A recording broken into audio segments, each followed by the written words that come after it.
The wolfsbane in my bouquet was meant to keep me calm during my sister's wedding, but nothing could prepare me for the moment my mate's eyes locked with mine across the altar, while he held her hand. I'd been breathing in the purple blooms for the past 20 minutes, letting the herb dull my wolf's howling. It was the only way I could stand here in this pale pink bridesmaid dress without clawing my way down the aisle and ripping my sister away from him. From Marcus. From my Marcus. Except he wasn't mine. Everyone had made that perfectly clear. "You're imagining things, Arya," my mother had said when I'd first felt the pulse 6 months ago. The oracle chose Celeste. "Marcus is destined for your sister." "You've always been jealous of Celeste," my father added, his eyes hard. "This fantasy needs to stop." So I'd stopped talking about it. Stopped mentioning the way my chest ached whenever Marcus was near. Stopped explaining that my wolf recognized him as ours, that every instinct screamed for me to claim him. I'd learned to smile through family dinners where he sat beside Celeste. Learned to nod when my mother gushed about what beautiful grandchildren they'd have. Learned to crush down the bond that thrummed beneath my skin like a second heartbeat. And now I was learning to watch him marry her. The morning sun streamed through the pack house's floor-to-ceiling windows, casting everything in golden light. 200 guests filled the ceremony space, every important pack member, every alliance family. They'd come to witness history, Marcus Blackwood, our future alpha, binding himself to the oracle's chosen Luna. My sister looked perfect in her white gown, all golden hair and blue eyes and delicate features. Everything I wasn't.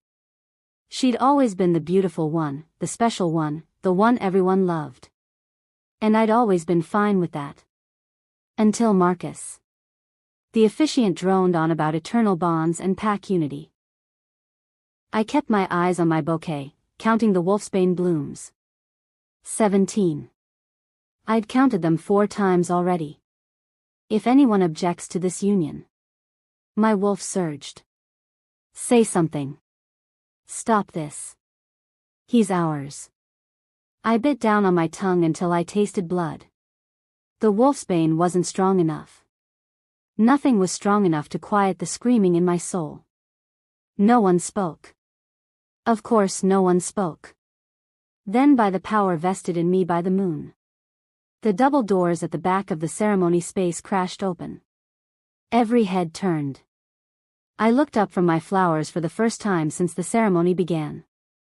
A man stood in the doorway, backlit by the morning sun. Tall. Broad-shouldered. Radiating the kind of power that made the air itself seem heavier.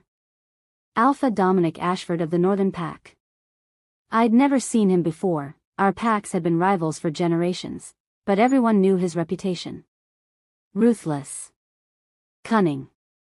The youngest alpha to ever unite the Northern Territories. "Apologies for the interruption," he said, his voice carrying easily across the silent room. "Treaty witness. I was told to arrive before the vows were sealed." My father stood from his seat in the front row, his face tight with barely controlled anger. "You're late, Ashford." "Am I?" Dominic's eyes swept the room with predatory focus. "Seems I'm right on time." He started down the aisle. Every instinct told me to look away, to focus on anything else, but I couldn't. His gaze moved from face to face, assessing, calculating. And then his eyes found mine. The world stopped. It wasn't like with Marcus. This wasn't a gentle pull or a quiet recognition.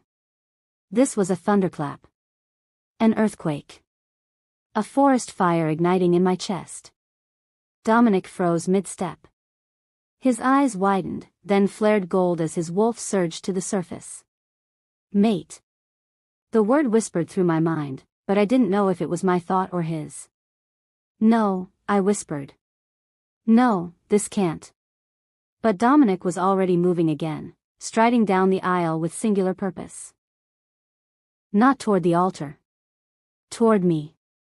"Ashford?" My father's voice cracked like a whip. "What is the meaning of?" Dominic dropped to one knee in front of me. The entire congregation gasped. "You," he said, his voice rough with wonder. His eyes never left mine. "You're my mate." Behind me, Marcus made a sound like he'd been gutted. "That's not possible," Celeste said, her voice shrill. "The Oracle chose me. I'm supposed to be." "You're not his mate," Dominic said flatly, still looking at me. "She is." He reached out slowly, giving me time to pull away. I should have pulled away. Should have denied it, laughed it off, done anything except stand there trembling. But then his fingertips brushed mine, and the bond snapped into place with such force that my knees buckled. Dominic caught me, rising smoothly and pulling me against his chest. His heart thundered against mine, beating in perfect sync. "I've got you," he murmured. Then, louder, to the room, "This woman is my fated mate. I claim her before the moon goddess and this congregation." The ceremony space erupted into chaos. Marcus's wolf tore free with a howl that shook the windows. His body convulsed, bones cracking and reshaping. Celeste screamed, stumbling backward as her almost husband shifted into his massive black wolf form right there at the altar. "Marcus!" My mother shrieked. "Someone control him." But Marcus wasn't listening. His golden eyes fixed on me, truly saw me, for the first time since this nightmare began. "Mine," his wolf snarled through the pack bond. "She was always mine." "Oh, now you notice," I said, my voice shaking with months of suppressed rage. "Now that someone else claims me, you remember I exist?" Dominic's arms tightened around me. "Did you know?" he asked quietly, for my ears only. "About him?" "Yes." The word came out broken. 4 months. But no one believed me. The Oracle's vision was more important than what I felt. What my wolf knew. His eyes flashed dangerously. "They ignored a mate bond?" "They said I imagined it." I laughed, the sound bitter. "Turns out I didn't imagine it. I was just wrong. He's not actually my mate." "No," Dominic said, and something in his voice made me look up. "I don't think you were wrong." Before I could ask what he meant, Marcus lunged. Dominic moved faster than should have been possible for someone in human form. He spun me behind him and caught Marcus by the throat mid-leap, slamming the massive wolf into the ground hard enough to crack the floorboards. "Stand down," Dominic commanded, alpha power rolling through every word. "Or I'll finish what you started." Marcus's wolf thrashed, snarling and snapping. But even through his rage, the alpha command held. He couldn't move. "Someone get him under control." My father roared. "This wedding will continue." "No." Celeste's voice cut through the noise, cold and clear. "It won't." Everyone turned to stare at her. She stood at the altar, perfectly composed despite the chaos, her wedding dress pristine. But something had changed in her eyes. The softness was gone. "The bond broke," she said simply. When he saw her, really saw her, it shattered. She turned her gaze to Marcus, still pinned beneath Dominic's hand. "You never wanted me." The Oracle's vision blinded us all, but the truth was always there. "She's your mate." "She was always your mate." "Celeste," my mother started. "Don't." Celeste held up a hand. "I felt it break, Mother. Whatever incomplete bond the Oracle's magic forced between us, it's gone now. I won't marry a man who belongs to my sister." She gathered her skirts and walked down the altar steps with perfect grace. But as she passed me, she leaned in close. "I knew," she whispered. "From the beginning, I knew.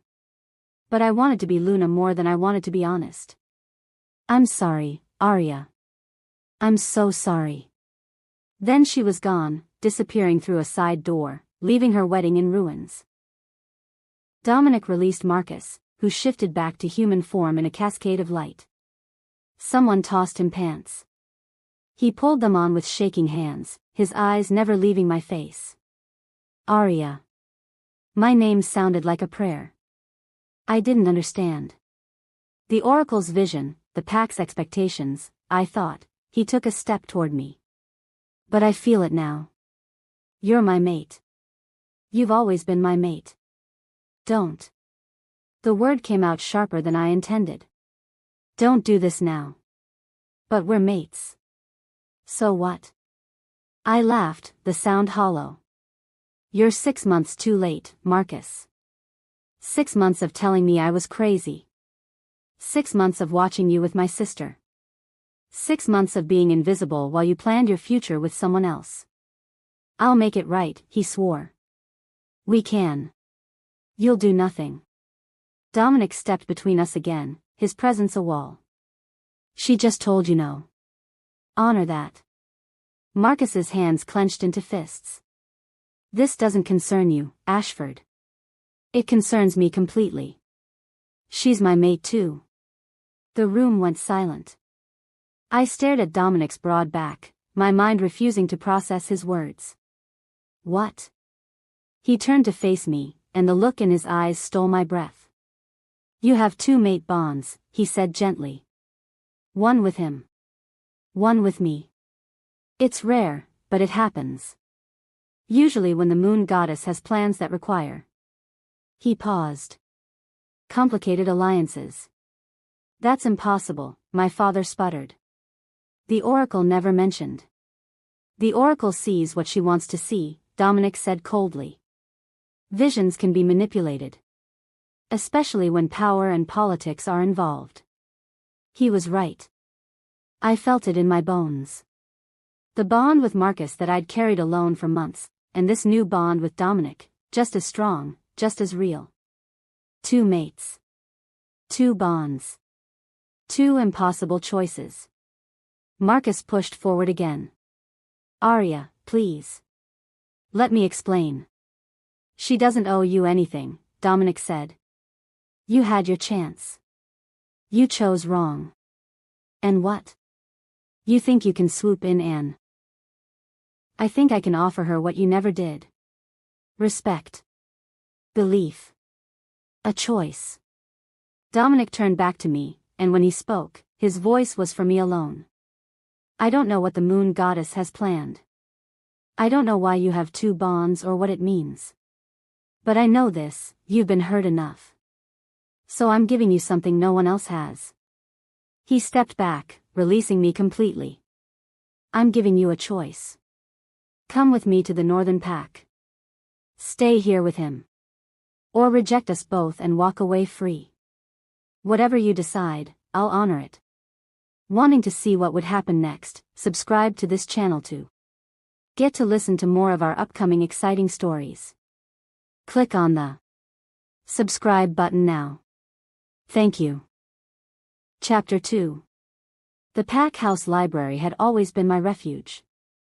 Floor-to-ceiling books, leather chairs worn soft with age, and windows that overlooked the forest where I'd spent my childhood running wild. Now it felt like a cage. Drink this. Dominic pressed a glass of amber liquid into my hands. Whiskey, from the smell of it. You're shaking. I was. My whole body trembled like I'd been caught in a blizzard. Shock, probably. Or maybe just the weight of 2 mate bonds trying to settle into a heart that had already been shattered. We'd retreated here after the ceremony collapsed, me, Dominic, and Marcus. My father had tried to follow, shouting about pack law and proper protocols, but Dominic had shut the door in his face with a cold finality that made even the beta submit. Marcus paced near the windows, still shirtless, still radiating barely contained violence. He'd shifted 3 more times in the past hour, his wolf too agitated to stay buried.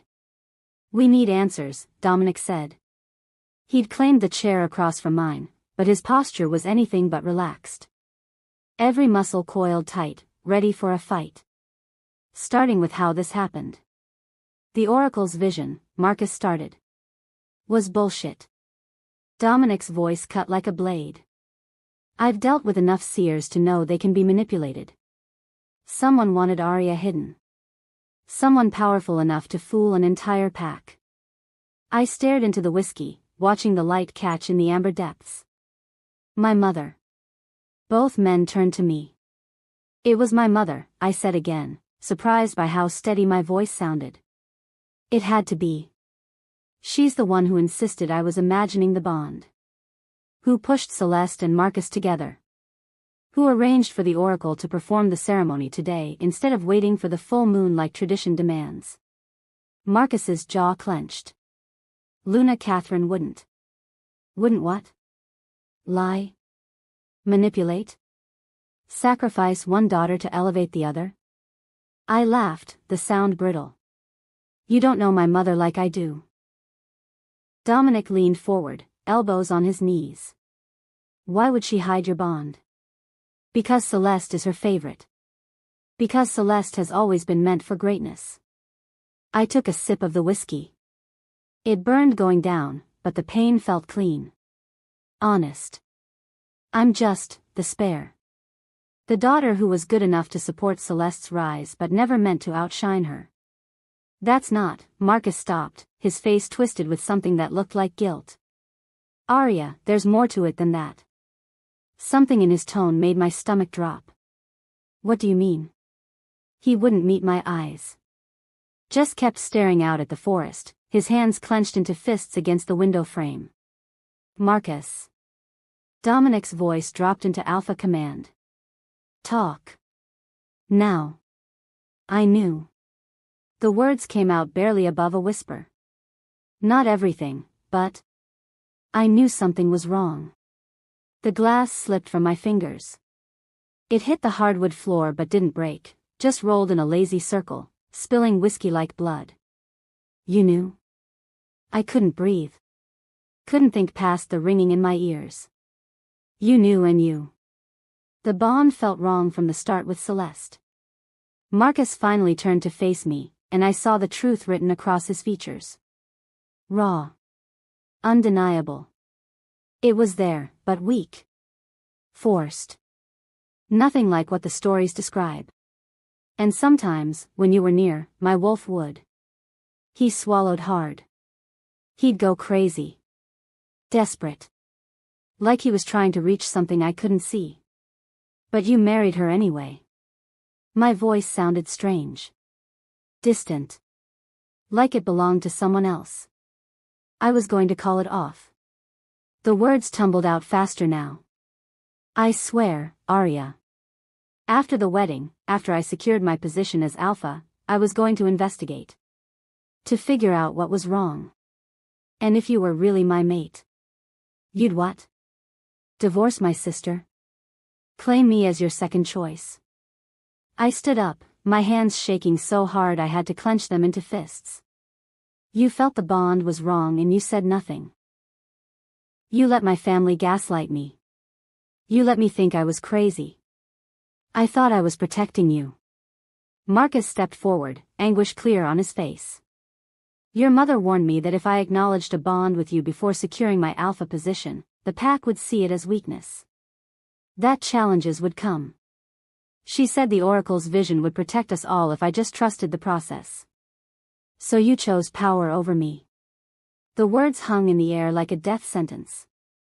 You felt something was wrong, you suspected I might be your mate, and you chose to marry my sister anyway because it was politically convenient. It wasn't like that. That's exactly what it was like. I turned away from him, unable to look at his face anymore. At least Celeste had the decency to apologize. You can't even admit you betrayed me. Silence fell, heavy and suffocating. Then Dominic spoke, his voice deadly calm. There's more to this. A bond doesn't just hide itself. Not completely. Something, or someone, actively masked it. Dark magic, a voice said from the doorway. We all spun. Celeste stood there, still in her wedding dress, but she'd torn off the veil. Her hair fell loose around her shoulders, and her eyes were red-rimmed from crying. Don't. I held up a hand when Marcus moved toward the door. Let her speak. Celeste stepped inside, her hands clasped in front of her like a penitent child. Mother used dark magic. I didn't know at first, I swear I didn't. I thought the Oracle's vision was real. That I was meant to be Luna. But 3 months ago, I found the spell components in her chambers. What kind of spell? Dominic asked. Scent masking. Bond interference. And Celeste's voice broke. Memory manipulation. Small doses, woven into pack gatherings, so no one would question why Arya seemed so distressed. Why she kept insisting something was wrong. The room tilted. I grabbed the back of the chair to steady myself. She drugged the pack? Not drugged. Influenced. Celeste wrung her hands. Just enough to make everyone dismiss your claims. To make you seem unstable. Why? The word came out as a roar. Marcus's wolf was bleeding through, his eyes flickering gold. Why would Luna Catherine go to such lengths? Because Arya is an alpha. Everyone froze. Celeste looked at me, and for the first time since childhood, I saw genuine fear in her eyes. You're a true-born alpha, Arya. Female alphas are rare, 1 in 10,000. But you're stronger than that. I could feel it even when we were children. The way wolves responded to you. The way your presence made them submit without you even trying. That's impossible. I shook my head. I can't. You suppressed it, Dominic said quietly. He was watching me with an intensity that made my skin prickle. Probably without even realizing it. But I felt it the moment I saw you. That's why the mate bond hits so hard. You're not just any wolf. You're an alpha recognizing her equal. She's more than my equal. Marcus's voice was hoarse. She's stronger than me. Isn't she? Celeste nodded miserably. Mother knew. She's always known. That's why she kept you small, Arya. Kept you in the shadows. Because if the pack knew what you really were, I'd be the rightful heir. The realization crashed over me like a wave. Not Marcus. Not through marriage. Me. Directly. And I'd be nothing, Celeste whispered. Just the pretty daughter of a former Luna. No power. No position. No purpose. She looked at me with tears streaming down her face. I'm sorry. I'm so sorry. I knew what she was doing, and I let it happen because I was selfish and scared. Get out.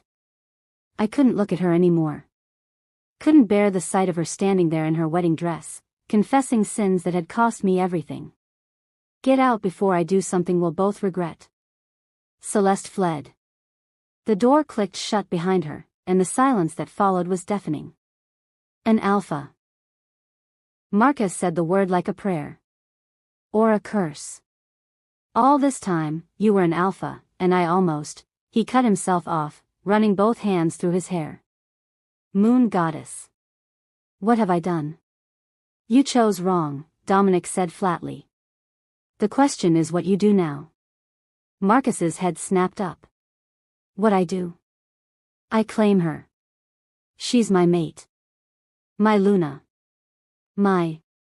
She's nothing to you. Dominic stood, and suddenly the room felt smaller. You had your chance. You knew something was wrong, and you chose to ignore it. Chose power and politics over the mate bond. That's not a mistake, Blackwood. That's a betrayal. You don't understand the pressure. I understand perfectly. Dominic's eyes flashed gold.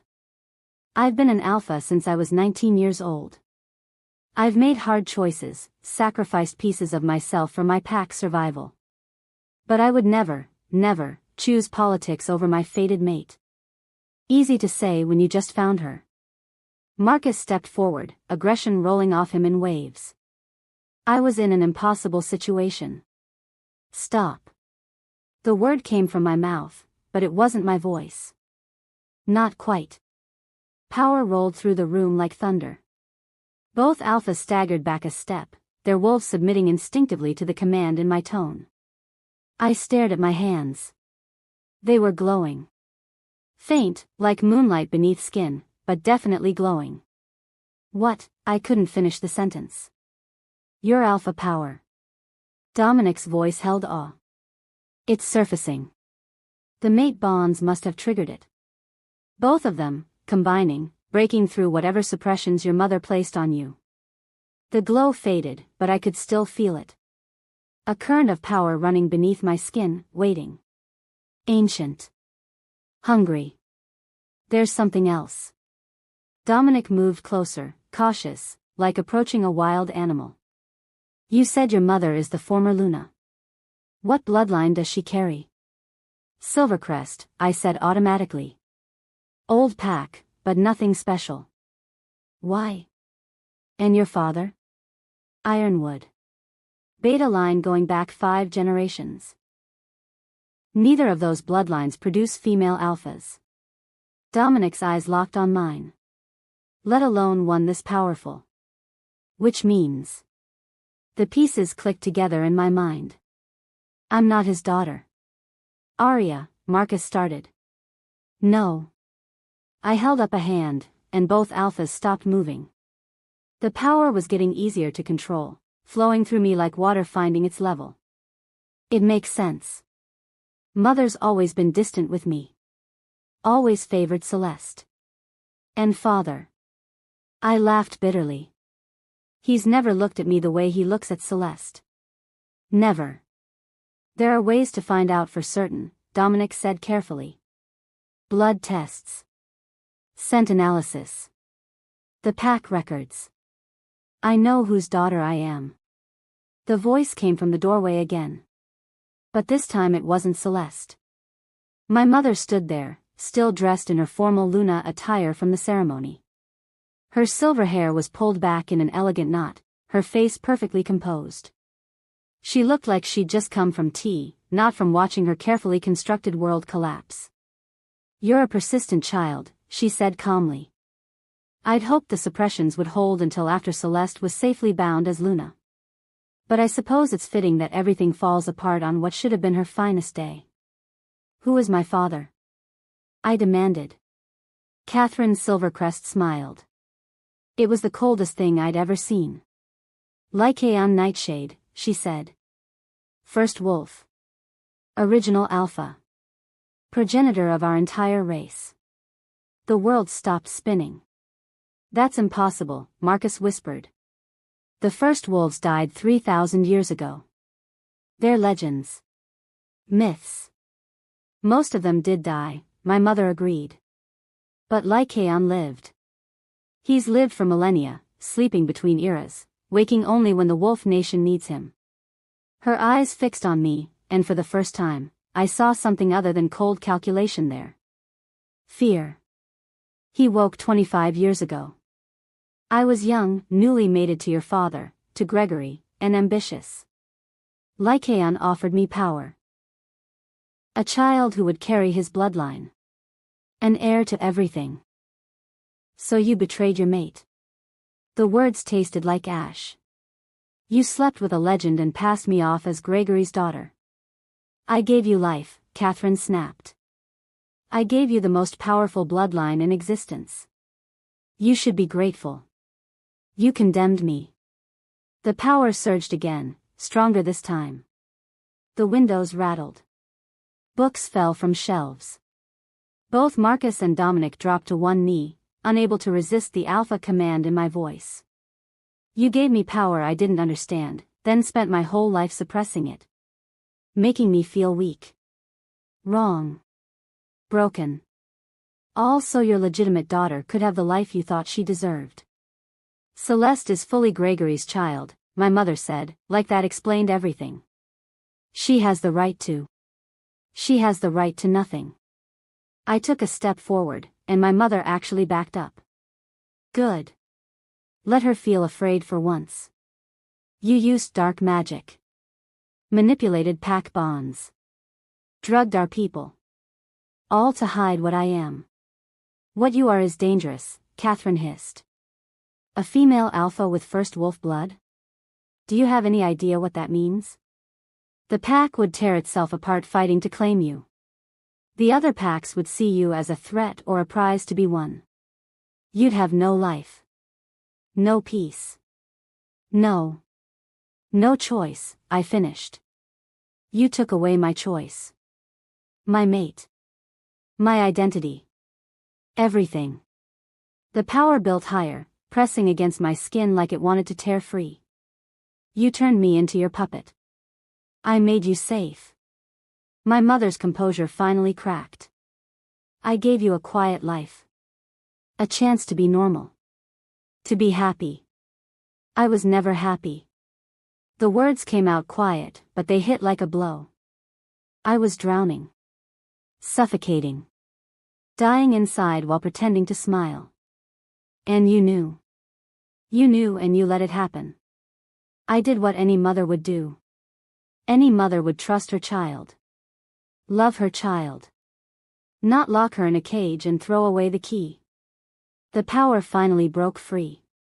Light exploded from my skin, pure and silver and ancient. It filled the room, crackling like lightning, and when it cleared, I saw my reflection in the window glass. My eyes glowed molten gold. My hair floated around my shoulders like I was underwater. And carved into my skin in lines of silver fire were marks I'd only seen in ancient texts. The brands of the first wolves. Oh goddess, Dominic breathed. He was staring at me like I'd grown a second head. You're not just first wolf bloodline. You're a direct descendant. First generation. That means she's more powerful than any living alpha, Marcus finished. His face had gone pale. More powerful than all of us combined. I looked at my mother. She'd sunk to her knees, whether in submission to my power or in shock, I didn't know. Didn't care. You wanted me hidden, I said softly. You wanted me small. Controllable. Safe. I let the power build again, let them all feel exactly what I was. But I'm done hiding. I'm done being safe. And I'm sure as hell done being controlled. The silver marks on my skin pulsed once, bright enough to make everyone look away. When they faded, I felt different. Solid. Real. Like I'd been living my whole life as a ghost and had finally remembered how to be flesh and blood. Arya. Marcus's voice was raw. I know I don't deserve it, but please. Let me explain. There's nothing to explain. I turned to face him, and something must have shown in my expression because he flinched. You chose power over me. Chose ambition over the mate bond. Chose to stay silent while my family destroyed me. Those weren't mistakes, Marcus. Those were choices. I was trying to protect you. By letting me suffer? I shook my head. No. You were trying to protect yourself. Your position. Your future. I was just collateral damage. That's not fair. Fair? The word came out as a laugh. You want to talk about fair? You let my mother gaslight me for 6 months. Let me think I was losing my mind. Let me stand at your wedding wearing wolfsbane just so I wouldn't collapse from the pain of watching you marry my sister. And you knew. You felt something was wrong, and you said nothing. Silence. I can't forgive that, I said quietly. Maybe someday, but not today. Not now. I turned to Dominic. He was still kneeling, but his eyes were clear. Steady.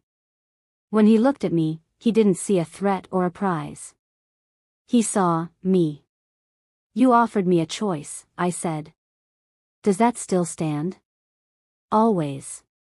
He rose to his feet in one fluid motion. Whatever you decide, I'll honor it.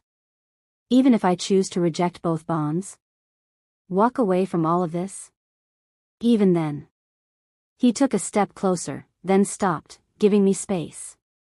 You've been controlled your whole life. I won't add to that. Whatever you need, time, distance, answers, you'll have it. I looked between them. Marcus, who'd betrayed me but claimed to love me. Dominic, who'd known me for less than 2 hours but saw me more clearly than my family ever had. 2 mates. 2 bonds. 2 impossible futures. But for the first time in my life, the choice was mine. I need time, I said finally. I need to understand what I am. What these marks mean. What my father, my real father, intended when he created me. I looked at my mother, still kneeling by the door. And I need to know the full truth. Every spell. Every manipulation. Every lie. Arya, Marcus started. No. I held up a hand. You don't get to talk. Not yet. Not until I decide if I can even stand to hear your voice without wanting to rip your throat out. His face crumpled, but he nodded. I turned to Dominic. You said you'd give me a choice. I'm choosing to come north with you. Not as your mate, not yet. But as someone who needs protection while I figure out what the hell I am. Done, he said immediately. You'll have your own quarters. Your own space. No pressure. No expectations. And when the pack finds out what I am? When the other alpha's here? His smile was all teeth. Let them try to take you. I've been looking for an excuse to remind everyone why they fear the Northern Pack. Despite everything, I felt my lips twitch. You're insane. Probably. He offered me his hand. But I'm your insane, if you'll have me. I stared at his hand. Taking it meant leaving everything I'd ever known. My pack. My family. The life I'd suffered through for 24 years. But staying meant suffocating under the weight of secrets and lies and bonds I never asked for. The choice, really, was no choice at all. I took his hand. The mate bond flared to life between us, warm and sure and right in a way nothing else had ever been. Not gentle like the bond with Marcus.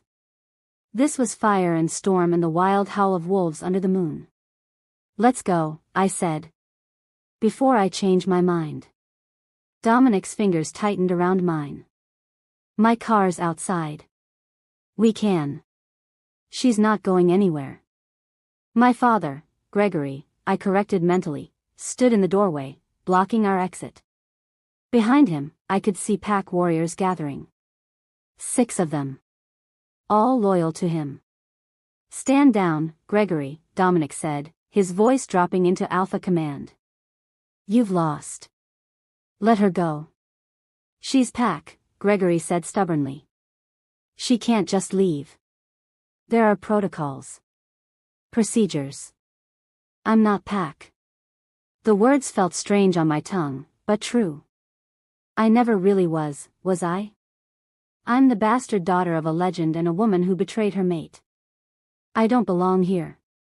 Arya, please. My mother rose to her feet, her composure cracking further. Don't do this. We can fix it. We can. There's nothing to fix. I met her eyes, and whatever she saw there made her step back. You made your choices, Mother. You chose Celeste. Chose power. Chose lies. Now I'm making mine. I moved toward the door, Dominic at my side. The warriors shifted nervously, torn between Gregory's command and the alpha power rolling off me in waves. Stand aside, I said softly. They did. Immediately. Instinctively. Gregory's face went purple with rage. You can't just. Actually, a new voice said, she can. The crowd parted, and Celeste stepped through. She'd changed out of her wedding dress into simple jeans and a sweater, and she carried a leather-bound book under one arm. The pack laws, she said, holding up the book. I've been reading them. Arya isn't technically pack anymore. She hasn't been since the moment she manifested as an alpha. An alpha can't be subordinate to another pack. It's against every law we have. That's, Gregory sputtered. That's not. It's exactly how it works. Celeste opened the book, finding her page. And there's more. A female alpha with first wolf blood has the right to claim any territory she wants. Any pack she wants. She could walk back in here tomorrow and challenge you for leadership, Father.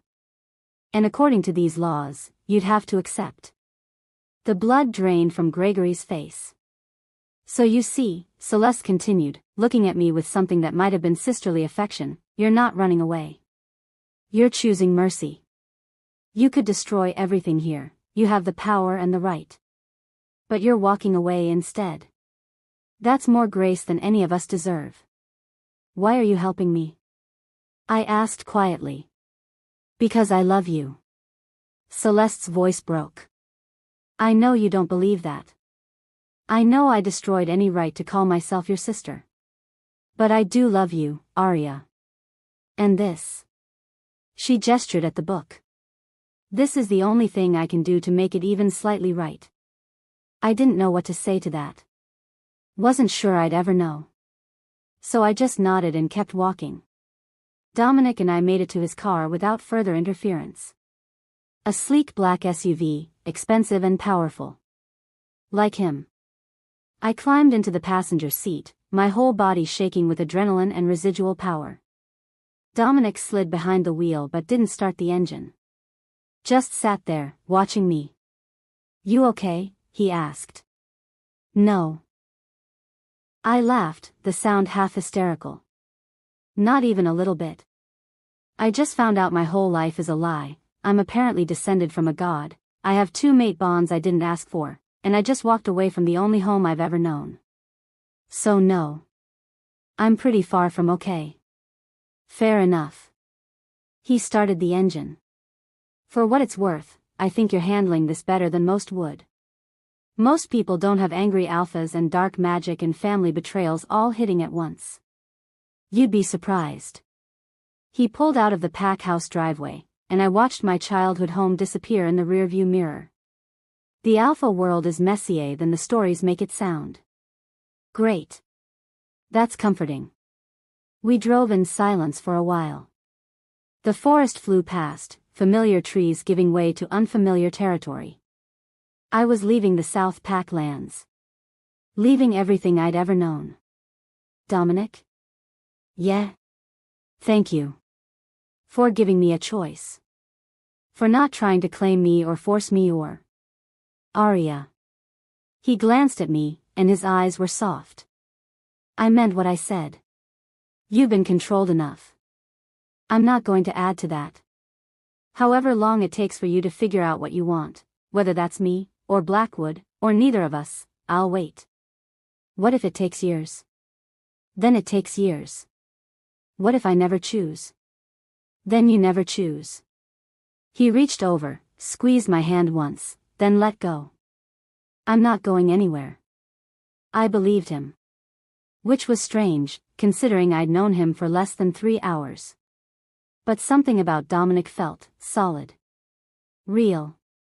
Like he'd carved out a space in the world through sheer force of will and nothing could move him from it. Where are we going? I asked. North. To my pack lands.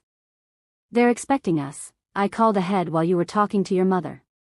And they're okay with you bringing home a strange female alpha with first wolf blood who might accidentally destroy everything? He grinned.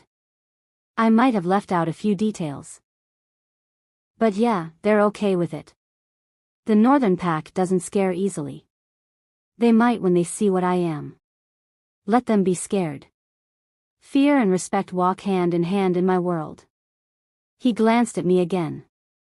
Besides, you need time to learn control. To understand your power. My pack has resources. Histories. Trainers who've worked with the strongest alphas in generations. We'll help you. Why? The question had been building since the moment he'd knelt before me. Why help me? You don't know me. Don't owe me anything. Why risk your pack for a stranger? Dominic was quiet for a long moment. Then, because when I saw you, standing at that altar with wolfsbane in your hands and pain in your eyes, I didn't just feel the mate bond. I felt recognition.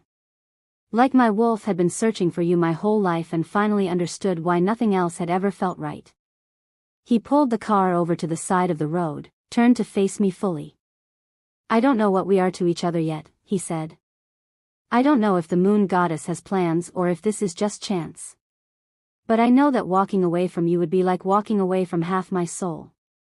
So no, I'm not going to push you. I'm not going to force you. But I'm sure as hell not going to abandon you either.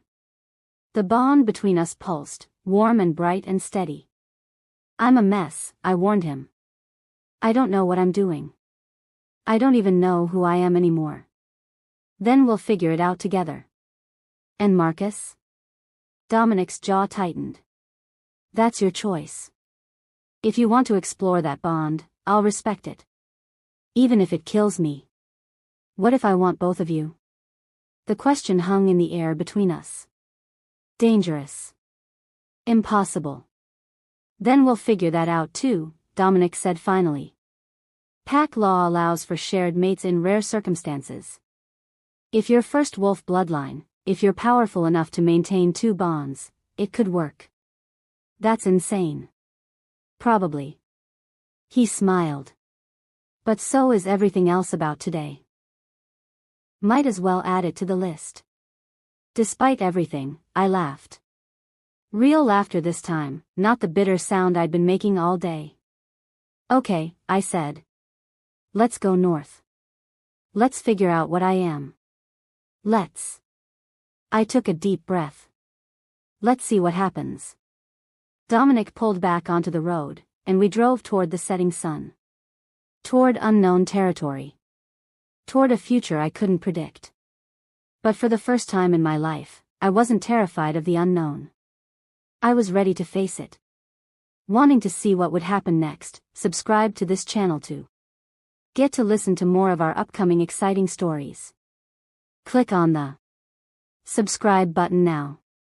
Thank you. Chapter 3. The Northern Pack territory was nothing like home. Where the South Pack lands were rolling hills and cultivated forests, manicured like a park, the North was wild. Raw. Mountains thrust up from the earth like broken teeth, and the forests grew so thick that sunlight barely touched the ground. Even the air tasted different, sharper, colder, carrying the scent of pine and snow and something ancient. It's beautiful, I breathed as we crested a ridge and the Pack compound came into view. It's brutal, Dominic corrected, but his voice held pride. Nothing survives here unless it's strong enough to fight for it. My Pack knows that. Lives it every day. The compound sprawled across a valley floor, not a single elegant pack house like back home, but dozens of structures. Cabins, training yards, what looked like an armory. And wolves. Everywhere I looked, I saw wolves patrolling, training, watching our approach with eyes that glowed in the fading light. They know about me, I said. It wasn't a question. They know an alpha female is coming. One who needs protection and training. Dominic's hands tightened on the wheel. They don't know the rest yet. About your bloodline. About Marcus. I thought you should choose how much to reveal. They're going to test me. Another statement, not a question. I could feel their gazes like brands on my skin, assessing, measuring, judging. Yes. He didn't sugarcoat it. The Northern Pack respects strength above all else. If you can't prove yourself, they won't accept you. And if they don't accept you, my protection won't mean much. What kind of tests? His smile was grim. The painful kind. Great. Just what I needed after the day from hell, more challenges to survive. We pulled up to the largest structure, a lodge built from massive logs that looked like they'd been there for centuries. Before I could reach for the door handle, wolves surrounded the vehicle. 10 of them. All in fighting form, all radiating aggression. Stay calm, Dominic murmured. Don't show fear. But don't challenge them either. Not yet. He climbed out first, and immediately the wolves parted, dropping their heads in submission to their alpha. But when I stepped out, they didn't move. Just stared with unblinking golden eyes, their lips curled back to show teeth. This is Arya, Dominic announced, his voice carrying across the compound. More wolves emerged from buildings, drawn by the commotion. She's under my protection. Anyone who harms her answers to me. She reeks of South Pack. The voice came from a massive gray wolf who shifted mid-sentence, standing before us naked and unashamed. Male, maybe 30, with scars crisscrossing his chest and a look in his eyes that said he'd earned every one. Why would we shelter our enemy's cast-off? Careful, Kane. Dominic's voice dropped to a growl. She's not a cast-off. She's... I'm standing right here, I interrupted. Both men turned to stare at me. And I can speak for myself. Kane's lips curled into something that might have been a smile. Or a snarl. Hard to tell. Can you? Or are you just another pampered princess who needs an alpha to fight her battles? The power stirred under my skin. I pushed it down, remembering Dominic's warning. Don't challenge them. Not yet. I don't need anyone to fight my battles, I said evenly. But I'm not stupid enough to think I can take on an entire pack when I've just discovered what I am. So yes, I'm here under Dominic's protection. For now. For now? Kane stepped closer, testing. And when for now ends? What then? Then we'll see if your pack is strong enough to keep me. The words came out before I could stop them, carrying an edge of alpha command that made several wolves whimper. Kane's eyes widened. Then he threw back his head and laughed. She's got teeth. Good. We'll see if she's got claws to match. He shifted back to wolf form and loped away, the rest of the pack following. But I could feel their attention, their curiosity, their skepticism like a weight pressing against my skull. That went better than expected, Dominic said dryly. He's going to make my life hell, isn't he? Probably. Kane's my beta. He doesn't trust outsiders, and he definitely doesn't trust South Pack wolves. Dominic placed a hand on the small of my back, guiding me toward the lodge. But he's also fair. Prove yourself, and he'll be your most loyal defender. And if I don't prove myself? Then you'll have a very uncomfortable stay. The lodge interior was all dark wood and stone, with a massive fireplace dominating one wall and weapons mounted everywhere. Not decorative pieces, these were used, well-maintained, ready to be grabbed at a moment's notice. A woman waited by the fire. Older, maybe 50, with silver threading through her dark hair and eyes that missed nothing. She looked me up and down with the same assessing gaze as the wolves outside. Arya, this is Magdalena, Dominic said. She's our head trainer and the closest thing I have to a mother. Another stray, Dominic? Magdalena's voice was rough, like she'd spent years shouting orders. You keep collecting them. She's not a stray. She's first wolf bloodline. Magdalena cut him off, still studying me. I can smell it. Old magic. Old power. She stepped closer, and I fought the urge to back away. Show me your marks. My what? The brands. The ones that appeared when your power awakened. Her eyes glittered. Don't play coy, girl. I've lived long enough to recognize what you are. I glanced at Dominic. He nodded. Slowly, I pushed up my sleeve. The silver marks still traced my skin, pulsing faintly with each heartbeat. Not quite tattoos, not quite scars. Something in between. Magdalena sucked in a sharp breath. Moon goddess preserve us. You're not just bloodline. You're direct descent. First generation. She grabbed my wrist, turning my arm to see the marks better. These are Lycaon's brands. I've only seen them once before, on a wolf who died 3 centuries ago. You're 300 years old? I blurted. 347. She released my wrist. I was born before the Great Pack Wars, girl. I've seen things that would make your nightmares seem like bedtime stories. And I'm telling you right now, those marks make you the most dangerous wolf alive. I don't feel dangerous. I feel lost. Something softened in Magdalena's expression. Good. The ones who feel powerful from the start are the ones who burn out fast. Fear is smart. Use it. She turned to Dominic. She'll train with me. Starting tomorrow at dawn. Magdalena. Don't argue. If she's going to survive what's coming, she needs to learn control. And she needs it fast. The old woman fixed me with a stare. Can you fight? A little. Basic self-defense. Not good enough. Can you hunt? In wolf form, yes. Can you kill? The question hung in the air. I thought about Marcus, about my mother, about everyone who'd lied to me. About the rage that still simmered under my skin. If I have to, I said quietly. Yes. Magdalena smiled. It wasn't a kind expression. Then we have something to work with.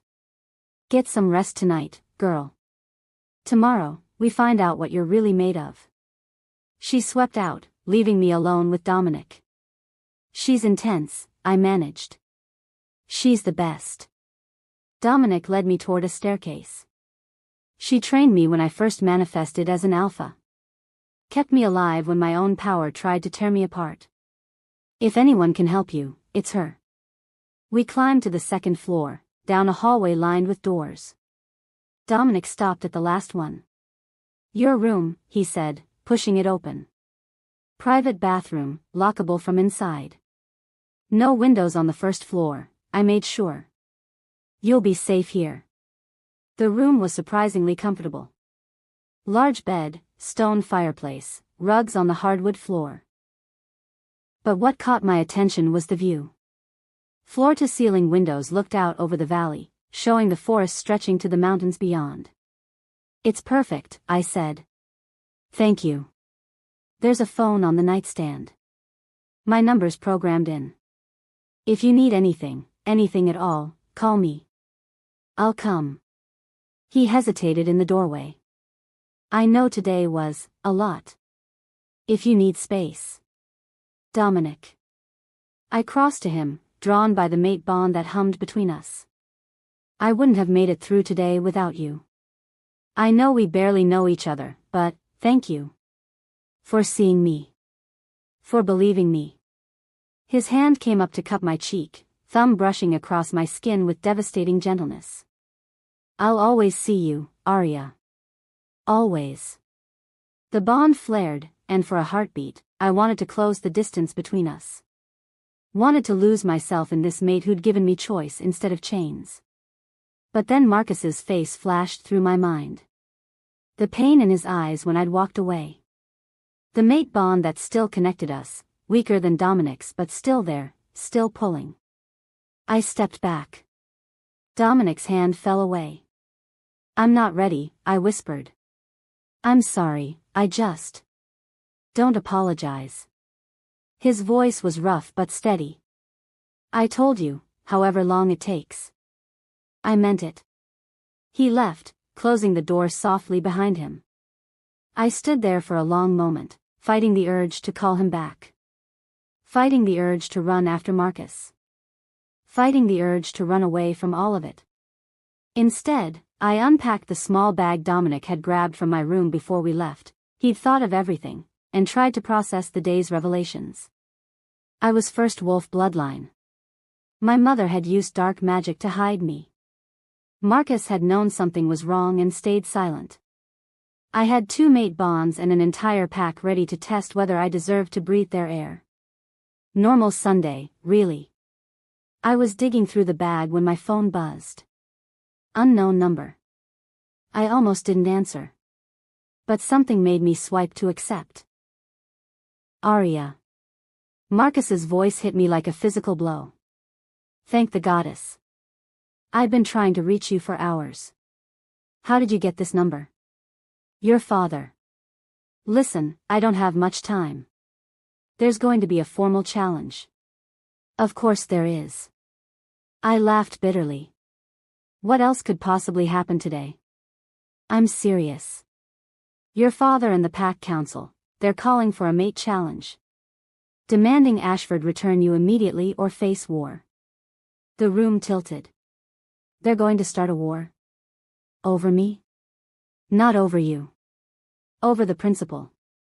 A South Pack wolf claimed by a Northern Alpha without negotiation, without treaty. It's the worst insult imaginable. His voice dropped. And Arya, your father knows what you are now. He knows about your bloodline. He's using it.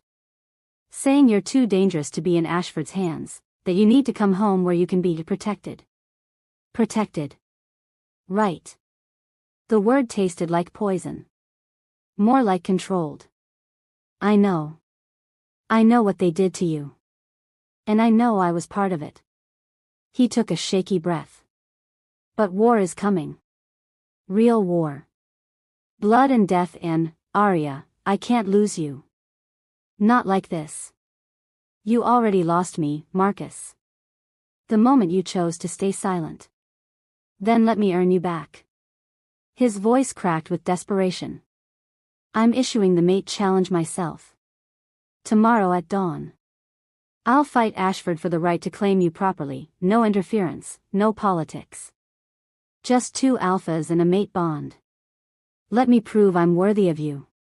You can't be serious. I've never been more serious about anything. A pause. I love you, Arya. I should have said it 6 months ago. I should have claimed you the moment I felt the bond. I was a coward. But I'm not a coward anymore. I'll fight for you. I'll die for you if that's what it takes. Tears burned my eyes. Part of me, the part that had loved him before everything fell apart, wanted to believe him. Wanted to think this was real, that he'd finally chosen me. But the rest of me remembered 6 months of pain. 6 months of being invisible. Don't come here, Marcus. Don't start a war. Just, let me go. I can't. Simple. Final. You're my mate. I'll come for you. And I'll keep coming until you either choose me or kill me yourself. He hung up. I stared at the phone, my heart hammering. War. Mate challenge. Marcus throwing himself into a fight he couldn't win because, what? Guilt? Love? Pride? A howl split the night. Then another. And another. The entire northern pack raising their voices in a song that made my bones ache. I moved to the window. In the valley below, I saw them. Dozens of wolves, all facing south, their howls a warning and a challenge. They knew. Somehow, they already knew Marcus was coming. And they were ready for war. Dawn came too fast and too cold. I'd barely slept, my mind churning through everything. But when Magdalena pounded on my door at 5 in the morning, I dragged myself out of bed and into training clothes someone had left outside my room. You look like hell, Magdalena said when I stumbled downstairs. I feel worse. Good. Pain means you're alive. Now move. We have work to do before your former mate shows up looking for a fight. She led me outside to a training yard where Kane and a dozen other wolves waited. All of them looked like they'd been born with weapons in their hands. Combat first, Magdalena announced. If you can't defend yourself, nothing else matters. For the next 2 hours, they came at me in waves. Not trying to kill me, not quite, but not holding back either. I lost count of how many times I hit the dirt, tasting blood, gasping for air. But I kept getting up. And slowly, something started to change. The power that had been simmering under my skin began to flow, guided by instinct older than thought. My movements got faster. Stronger. When Kane came at me the 5th time, I didn't just block, I threw him 10 feet across the yard. Everyone froze. Kane sat up slowly, shaking his head. Then he grinned. Now we're getting somewhere. Again, Magdalena barked. Until she can hold her own against 3 attackers at once. They came at me harder. And I met them harder. The power sang through me, intoxicating and terrifying in equal measure. This was what I was meant to be. Not hidden. Not suppressed. This. Enough. Dominic's voice cut across the yard. She needs to eat. Rest. She needs to train, Magdalena shot back. War's coming, Alpha. She's not ready. She's not ready to face Marcus if she's exhausted either. He moved into the yard, his presence making everyone step back. Break. 1 hour. Then we continue. The pack dispersed, but I felt their eyes on me. Assessing. Judging. Finding me, not quite wanting yet. But maybe getting there. Dominic approached slowly. You're bleeding. I touched my split lip, wincing. It's fine. Nothing that won't heal. You don't have to prove yourself this hard. His eyes searched mine. Not for them. Not for me. Yes, I do. I met his gaze steadily. They need to know I'm not weak. That I can stand beside you as an equal, not hide behind you as a liability. Something heated in his expression. You could never be a liability. The mate bond flared between us, and this time I didn't step back. Didn't fight it. Just let it burn. Dominic. A howl cut through the air. Different from last night. This one was a challenge, clear and unmistakable. Marcus had arrived. Dominic's entire body went rigid. Stay here. Like hell. I was already moving toward the sound. This is about me. I'm not hiding. We reached the compound's main gate together. Marcus stood on the other side, alone, in human form but radiating alpha power that made the air shimmer. I've come to issue formal mate challenge, he announced, his voice carrying. For Arya Silvercrest, daughter of Lycaon, bearer of first wolf blood. I claim her as my fated mate and demand the right to prove my worth. Dominic's hands clenched into fists. She's under my protection. I don't recognize your claim. You don't have to recognize it. The mate bond exists whether you acknowledge it or not. Marcus's eyes found mine, and the pain there was real. Raw. Arya, please. Give me a chance to make this right. By fighting? I stepped forward, ignoring Dominic's warning growl. By starting a war? By proving I'm willing to die for you. That I choose you over everything else. Over politics, over position, over my own life. He took a step closer to the gate. One fight. Him or me. Winner claims you as mate. No interference. No war. Just two alphas and the woman we both love. I love you too, Dominic said quietly beside me. The words hit like thunder. I know it's fast. I know it seems impossible. But the bond doesn't lie. And I'm not giving you up without a fight either. I looked between them. Two alphas, ready to tear each other apart over me. Over a bond one hadn't asked for and still didn't fully understand.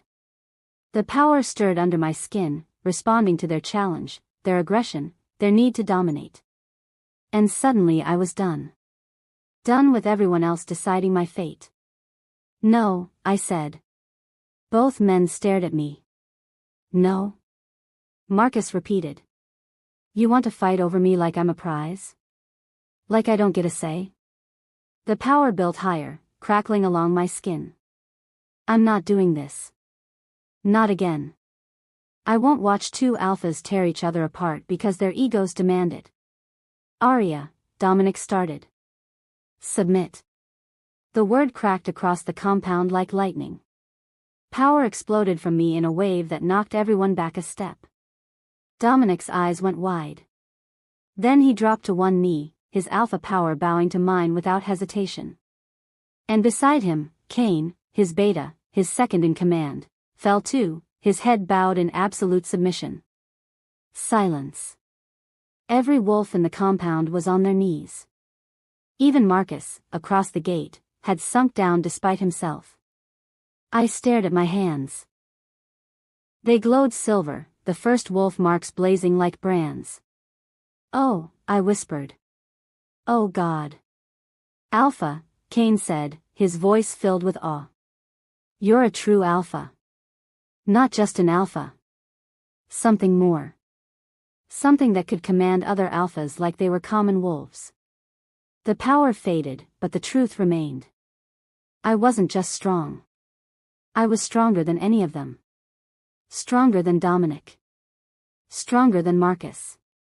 And everyone knew it now. Magdalena was the first to stand. She approached slowly, her eyes bright. "Well," she said, a smile curving her lips. "That changes things. If you're still listening to this story up to this point, why don't you subscribe to this channel to continue getting impactful daily stories like this? We would be most grateful if you can do that to help boost this video to reach everyone. Thank you." Chapter 4. The Oracle arrived at sunset, 3 days after I'd accidentally commanded every Alpha in the Northern Pack to their knees. 3 days of whispers. 3 days of wolves looking at me like I was either salvation or damnation, and they couldn't decide which. 3 days of Dominic and Marcus maintaining a fragile truce while I tried to understand what the hell I'd become. I was in the training yard when she appeared, working through combat forms with Magdalena. The old trainer had barely let me rest since the incident, drilling me relentlessly on control, on channeling the power instead of letting it explode. Again, Magdalena barked. "You're still hesitating before the strike. Stop thinking and just." Every wolf in the compound went silent. I turned to see a woman standing at the gate. Ancient didn't begin to describe her. She looked like time itself had taken form, skin like parchment, eyes white as milk, hair that floated around her shoulders despite the lack of wind. She wore robes that might have been any color or no color, shifting with each step. "The Oracle," Magdalena breathed, dropping to one knee. Everyone followed suit. Even Cain, who'd been watching my training with his usual skeptical expression, knelt with his head bowed. I remained standing. Not out of disrespect, but because my power wouldn't let me kneel. Wouldn't let me submit to anyone, even a seer who'd lived for centuries. The Oracle's blind eyes fixed on me with unsettling accuracy. "Moon-marked," she said, her voice like wine through dead leaves. "I have waited lifetimes to see you. I think you have me confused with someone else." I kept my voice steady despite the power that surged in response to her presence. "I'm just. You are Arya, daughter of Lycaon the First, bearer of his blood and his curse. You are the Alpha who commands Alphas. You are the one the prophecy speaks of." She moved closer, her feet barely touching the ground. "And you are running out of time." Dominic appeared at my side, having shifted from wherever he'd been in the compound. "Oracle, we didn't summon you. The moon goddess herself sent me." Those milky eyes never left my face. "She has plans for this one. Plans that will either save or destroy everything we've built." "Great," I muttered. "No pressure." The Oracle's lips curved into something that might have been a smile. "Come. We must speak in private. What I have to say is for your ears alone." She turned and glided toward the lodge. I glanced at Dominic, who nodded grimly. "I'll be right outside," he said quietly. "If you need me." "I know." I squeezed his hand once, then followed the Oracle. The lodge's great room had been cleared. The Oracle stood before the massive fireplace, her robes shifting colors in the flickering light, blue to silver to the deep purple of twilight. "Sit," she commanded. I did, my body obeying before my mind could protest. The power recognized her authority, even if it wouldn't let me kneel. "You felt it 3 days ago," the Oracle said. "The moment your true nature awakened. When you commanded those Alphas and they had no choice but to submit." "I didn't mean to." "Intent is irrelevant. Power is power, regardless of how it's wielded." She turned to face me fully. "Do you know what you are, child? Truly. First wolf bloodline. Direct descent." Magdalena said. "Magdalena knows history. I know prophecy." The Oracle raised one gnarled hand, and images flickered in the air between us. Wolves running under a blood moon. Kingdoms burning. A woman standing alone on a mountain peak, her eyes blazing silver. "You are the moon marked. The one spoken of in the oldest texts. The Alpha who will either unite the wolf kingdoms under one rule or tear them apart in war. The images faded, but their impact remained. I don't want to unite kingdoms or start wars. I just want. What you want is irrelevant. Her voice hardened. The moon goddess marked you for a purpose. Whether you accept it or fight it, the prophecy will unfold. Then tell me what the prophecy says. All of it. The oracle's expression shifted, something that might have been pity crossed her ancient features. The moon-marked will bear 2 bonds but claim only one. Her choice of mate will determine which pack rises to dominance. If she chooses the wolf of her birth pack, the South will rule and the old ways will prevail. If she chooses the wolf of the North, new traditions will emerge and power will shift. But, she paused, letting the weight of that single word settle. She can only complete a mate bond under the lunar eclipse. 3 days from now. After that, the window closes, and she will walk her path alone. My heart hammered. 3 days? That's impossible. I can't choose in 3 days. Then you don't choose at all. And the prophecy finds another way to fulfill itself. The oracle moved closer, her presence oppressive. But know this, moon-marked, if you complete a bond under the eclipse, you bind not just yourself but your mate's entire pack. His people become yours. His territory becomes yours. His power flows through you, magnified by your alpha nature. You would become the strongest Luna in history. And if I don't choose? Then you remain alone. Unmated. Unclaimed. Her milky eyes bored into mine. But there is a third path. One the prophecy only whispers about. What path? Rejection. You can reject both bonds during the eclipse. Sever them completely, permanently. In doing so, you would become the first female alpha king in 3,000 years. You would rule alone, beholden to no mate, no pack, no one but yourself. Hope flared in my chest. Then that's what I'll do. I don't need a mate to be powerful. But you would lose the ability to ever bond again. Ever carry children. Ever know the completion that comes from a true mate connection. The oracle's voice dropped to barely a whisper. You would be the most powerful wolf alive, and the loneliest. Is that truly what you want? I opened my mouth to answer, but no words came. Because I didn't know. Didn't know if power was worth eternal solitude. Didn't know if I could walk away from both Dominic and Marcus forever. You have 3 days, the oracle said. Choose wisely, moon-marked. Because your choice will reshape our entire world. She turned to leave, but I shot to my feet. Wait. My mother, Luna Catherine. The magic she used to hide me. Can you see what else she's done? The oracle went still. You want to know the depth of her betrayal? I want to know the truth. All of it. Very well. She raised both hands, and the air between us shimmered. Images formed again, sharper this time. More real. Watch. And understand what your mother is truly capable of. The vision pulled me in. I saw my mother, younger, standing over a body.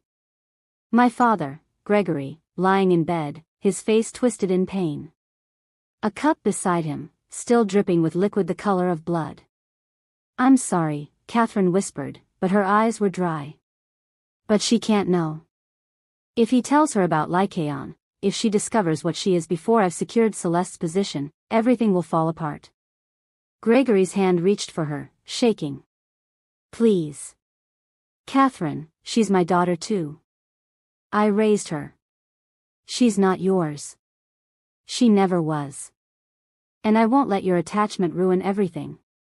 Catherine placed a pillow over his face. Goodbye, Gregory. You were a good mate. A shame you had to grow a conscience. The vision shattered. I stood there, shaking, tears streaming down my face. She killed him. She murdered her own mate to keep the secret. Yes. The oracle's voice held no judgment. Catherine Silvercrest has always been ambitious. She traded her body to a legend for power, killed her mate to protect her scheme, and sacrificed one daughter to elevate the other. She is dangerous, moon-marked. More dangerous than you know. She's going to come for me. The certainty settled in my bones. She can't let me live. Not now that I know what I am. She already has plans in motion. Your sister. Celeste. My hands clenched into fists. The Oracle mentioned rogue allies. Celeste made a deal with them. For revenge, yes. But also for survival. Your mother promised her that if you were eliminated, Celeste could still claim Marcus, still become Luna of the South Pack. Your death solves all their problems. The power surged, responding to my rage. The fire in the hearth exploded upward, flames licking at the ceiling. Let them come. You'll do nothing rash. Dominic's voice cut through my fury. He stood in the doorway, his face pale. Arya, please. Don't let anger make your decisions. You heard? Every word. He crossed to me, his eyes searching mine. Your mother killed your father. Celeste's plotting your death. And you have 3 days to choose a mate or walk away from the bond forever. Dominic. I'm releasing you. The words came out flat. Final. From the mate bond. From any obligation to choose me. I won't be the reason you lose your chance at happiness or power. You can't just release me. That's not how bonds work. Under the eclipse, I can. Any mate can sever the bond if they choose. He cupped my face, his touch gentle despite the pain in his eyes. I love you, Arya. I've loved you since the moment I saw you standing at that altar with Wolfsbane in your hands. But I won't trap you. Won't make you choose between power and connection. If you want to be Alpha King, I'll support that choice. Even if it means losing you forever. That's not fair. Tears blurred my vision. You can't put this on me. Can't make it my decision alone. It was always your decision. That's what I've been trying to tell you. He pressed his forehead to mine, his breath warm against my skin. Choose what makes you happy. Choose what makes you whole. Whether that's me, or Marcus, or ruling alone. I'll love you regardless. The Oracle cleared her throat. Touching. But we have more immediate concerns. The rogues your sister hired, they're coming tonight. During the moon ceremony. Dominic's head snapped up. You're certain? The threads of fate are clear. They will attack during the sacred rites, when your pack is vulnerable. When you're vulnerable. Her milky eyes fixed on me. They're coming for the moon-marked. And they won't stop until she's dead. The moon ceremony was supposed to be beautiful. Sacred. A time when the pack gathered to honor the goddess and renew their bonds to each other. Instead, it felt like preparing for war. Cain had positioned warriors around the entire clearing where we'd gather. Magdalena had armed herself with weapons that looked older than time itself. And Dominic moved through the preparations with deadly calm, his alpha power radiating like heat. I stood at the edge of the clearing, watching the sun sink toward the horizon. In an hour, we'd begin. And if the Oracle was right, we'd be attacked before it ended. You don't have to do this. Marcus's voice came from behind me. You could leave. Go somewhere safe until. I'm not running. I turned to face him. He'd arrived an hour ago, claiming he'd felt my distress through the bond. Part of me wondered if he'd orchestrated the whole thing. The other part didn't care. If Celeste and my mother want me dead, they're going to have to face me. Your mother won't come herself. She's too smart for that. Marcus moved closer, his eyes scanning the darkening forest. But she's ruthless enough to send others to do her dirty work. You defended her once. Back when I first felt our bond. You said she was just trying to protect the pack. I was wrong. His jaw clenched. About a lot of things. About her. About you. He stopped, started again. I should have believed you from the start. Should have fought for you. Should have. Should have, would have, could have. I cut him off. We can't change the past, Marcus. We can only deal with what's in front of us. Then deal with this. He grabbed my hand, pressing it over his heart. I love you. I know I have no right to say it. I know I destroyed any chance I had. But I need you to know, whatever happens tonight, whatever you choose 3 days from now, I love you. I've always loved you. The mate bond between us pulsed, weaker than the one with Dominic but still there. Still real. I don't know what I feel anymore, I admitted. 6 months ago, I would have given anything to hear you say that. Now. I pulled my hand away. Now I don't know if it's real or if you're just saying what you think I want to hear. It's real. His voice cracked. Ask your wolf. She knows. Before I could respond, a howl split the air. Not a greeting. A warning. They're here, Kane's voice carried across the clearing. Everyone to positions. The pack moved with practiced efficiency, forming defensive circles around the sacred space. I ran toward the center, where Dominic stood coordinating the defense. How many? I asked. 20, maybe 30. His eyes glowed gold in the dying light. All rogues. All experienced fighters. Where's Celeste? Not with them. But, he paused, listening to something through the pack link. There's something else. Another group, coming from the east. Stronger. Better organized. My mother's voice echoed across the clearing, amplified by magic. Give us the moon marked, and no one else needs to die. Rage flooded through me. I started forward, but Dominic caught my arm. Don't. That's what she wants. To draw you out, separate you from protection. I don't need protection. The power exploded from me, crackling along my skin. I need her to face me. Then you'll get your wish. Magdalena appeared at my other side, her weapons drawn. Because she's coming. And she's not alone. The rogues burst from the tree line, 30 of them, all in fighting form, all bearing the marks of dark magic. But behind them, striding through the chaos like a queen surveying her kingdom, came my mother. She'd changed. Or maybe I was just seeing her clearly for the first time. Her eyes glowed with power that wasn't natural, wasn't earned. Stolen magic, dark and twisted, wreathing her like smoke. Hello, daughter. Catherine's smile was cold. Did you really think you could run from your destiny? From me? I'm not running. I stepped forward, ignoring Dominic's growl of protest. I'm done running from you.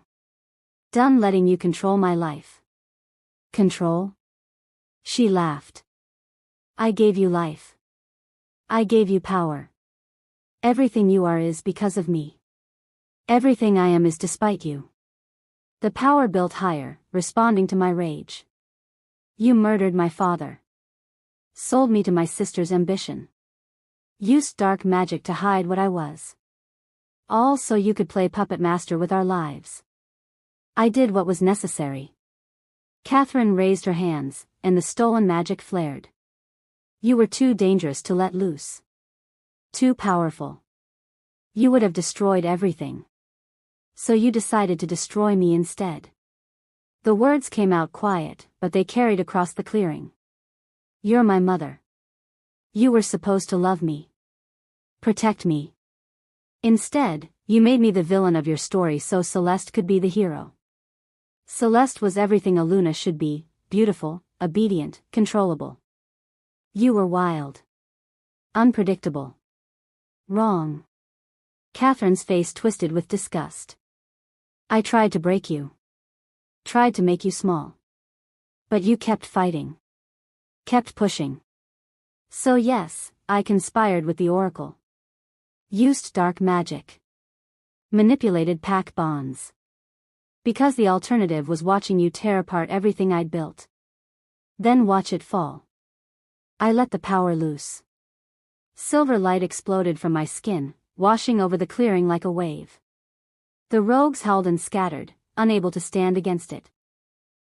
Even Catherine staggered back, her stolen magic flickering. But she rallied, gathering her power for a counterstrike. You think you're strong? You're nothing but a child playing with forces you don't understand. Marcus hit her from the side. He'd shifted, his massive black wolf form tackling Catherine before she could complete her spell. They went down in a tangle of fur and magic and rage. No. Celeste's voice rang out. She burst from the tree line, her face twisted with desperation. Mother, get up. But Catherine didn't get up.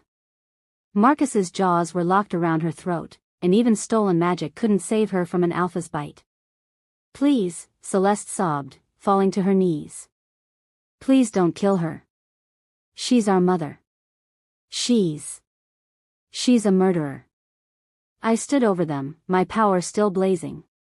She killed Gregory. Manipulated all of us. Sent rogues to kill me.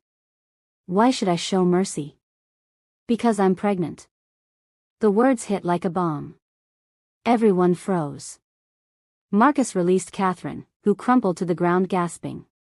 Celeste wrapped her arms around herself, tears streaming down her face. I'm pregnant, she repeated. With Marcus's child. From before everything fell apart. Before the wedding. I didn't know until after, but...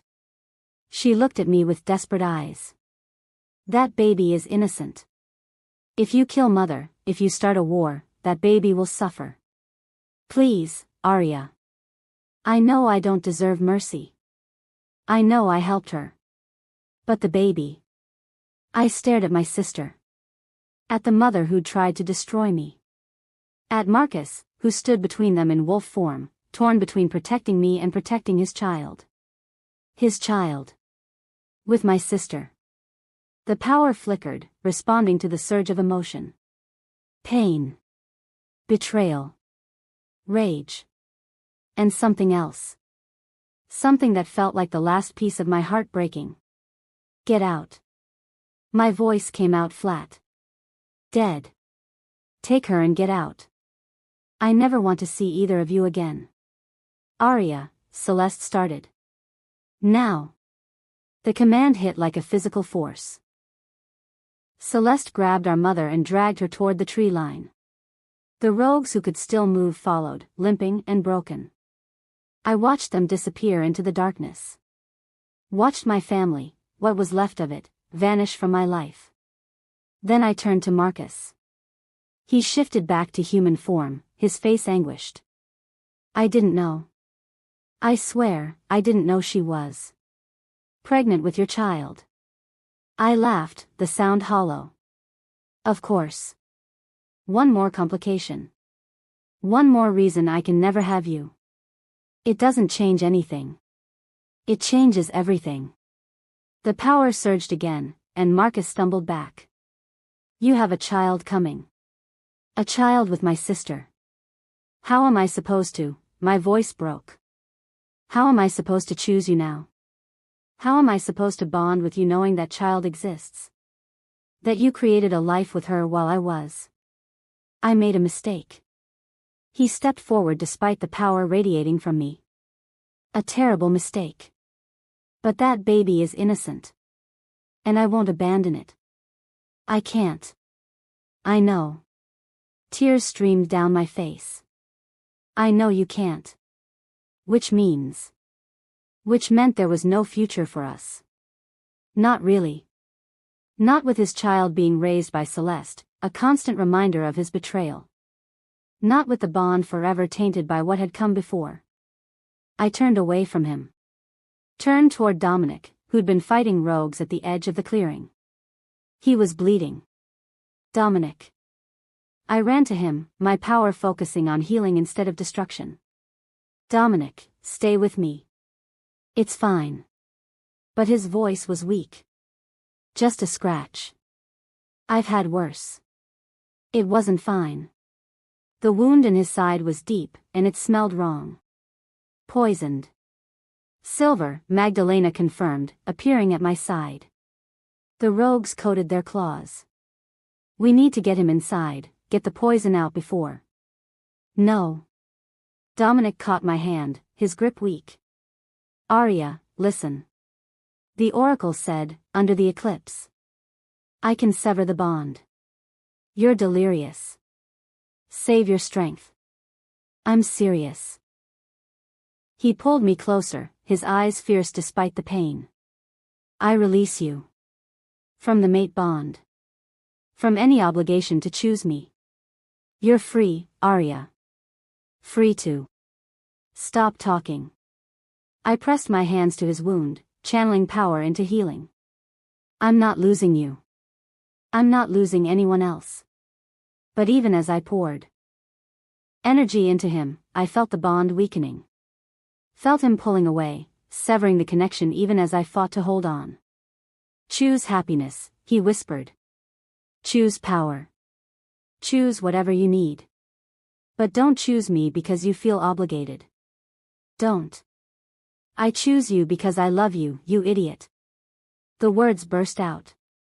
Not because of the bond. Not because of prophecy. Because you saw me when I was invisible. Because you gave me choice when everyone else gave me chains. Because you. The bond snapped. I felt it break like a physical thing, leaving a hollow ache where it had burned. Dominic's eyes widened. No. No, I didn't mean. You severed it.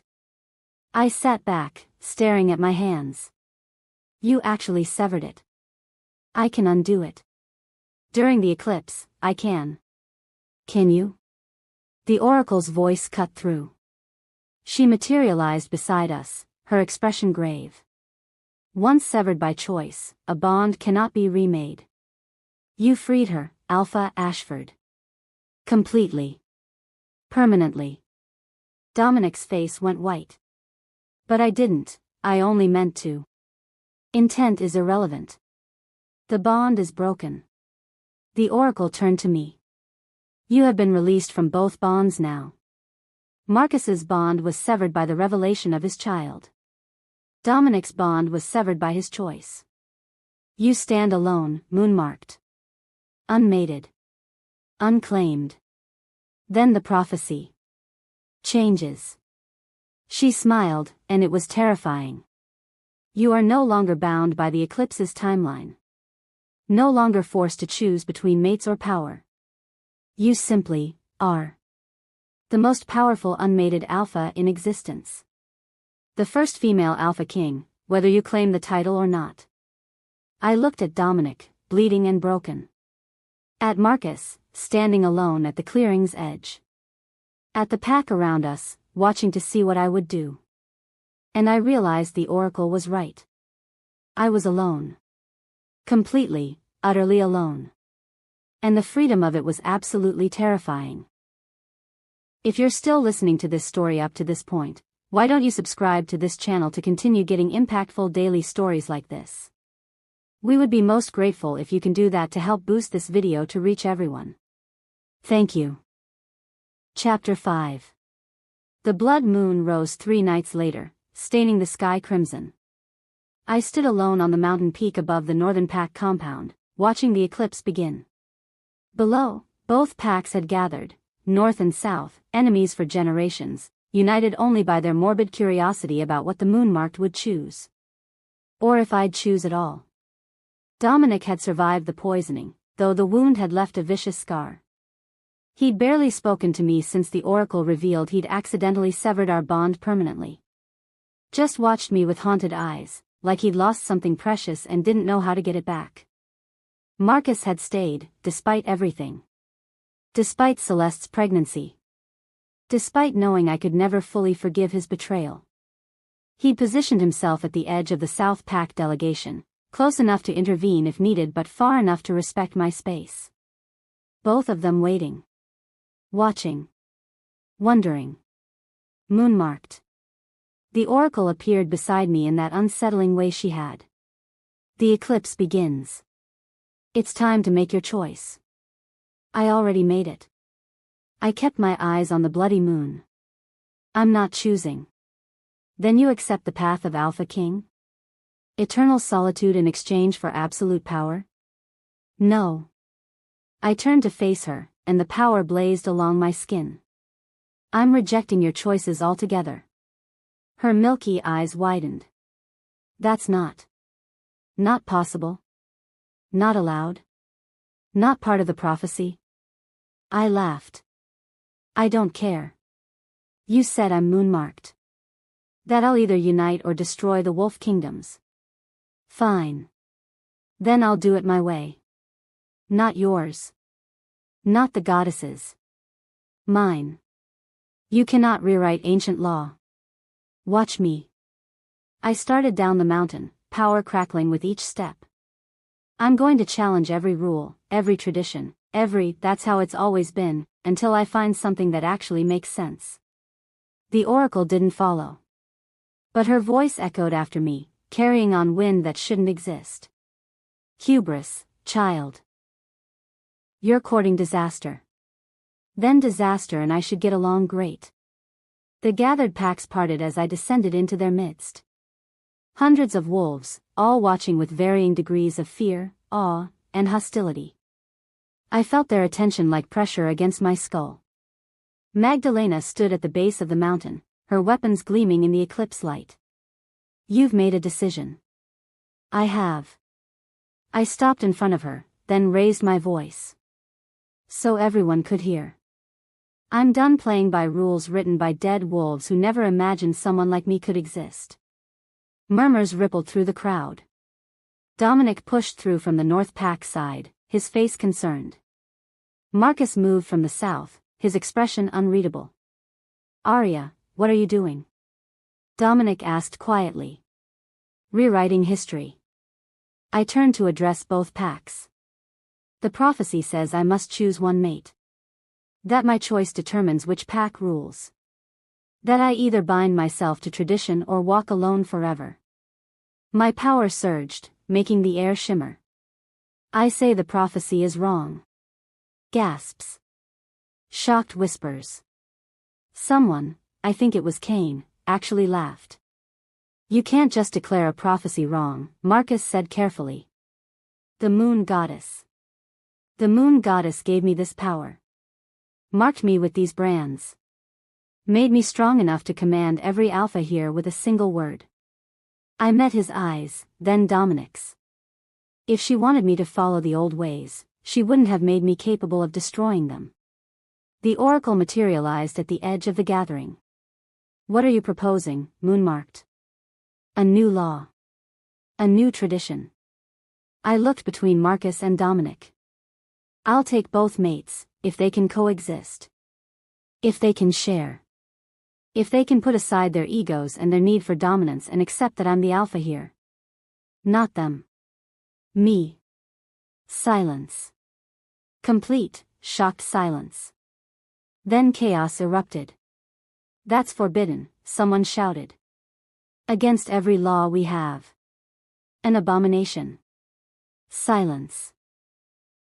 The command cracked across the gathering like thunder. Everyone dropped to their knees. Even the oracle swayed slightly, feeling the weight of my power. I let them stay there, kneeling, while I walked between them. You call it forbidden. I call it evolution. You call it an abomination. I call it practical. Two mates, two bonds, two packs united under one alpha. Me. The first female alpha king, ruling not alone but with her mates as Luna Kings beside her. Luna Kings? Cain's voice held disbelief. There's no such thing. There is now. I stopped in front of Dominic. I'm offering you a choice. Bow to me. Accept my authority absolutely. Share me with Marcus. Help me build something new. Or walk away and live your life knowing you were too proud to embrace change. His eyes searched mine. You're asking me to submit. Permanently. To share you with the man who betrayed you. I'm asking you to trust me. To believe that I'm strong enough to handle this. To accept that loving me means accepting all of me, including the part that still feels Marcus's bond even though it's broken. Arya, his voice cracked. I've already lost the mate bond. Already severed what we had. How can I? By choosing to stay anyway. By building something better than a bond forced by fate. I held out my hand. Choose me, Dominic. Not because magic compels you. But because you want to. He stared at my hand for a long moment. Then, slowly, he took it and dropped to one knee. I choose you, he said quietly. Not as my Luna. As my Alpha. My king. He swallowed hard. My everything. The power flared between us, different than before. Not a mate bond, but something stronger. A choice bond. Built on respect and trust instead of magical compulsion. I turned to Marcus. Your turn. He stood frozen, his face a mask of conflicting emotions. You're asking me to share you. To submit to you. To watch you with him every day, Anne. I'm asking you to grow up. The words came out harsh, but true. You're going to be a father. You need to learn how to put someone else first. How to sacrifice your pride for something bigger than yourself. This is your chance to prove you've changed. That you're worthy of a second chance. And if I can't? His voice was barely a whisper. If I'm too proud, too damaged, then you walk away. You raise your child with Celeste. You live your life as Alpha of the South Pack. And you never know what we could have built together.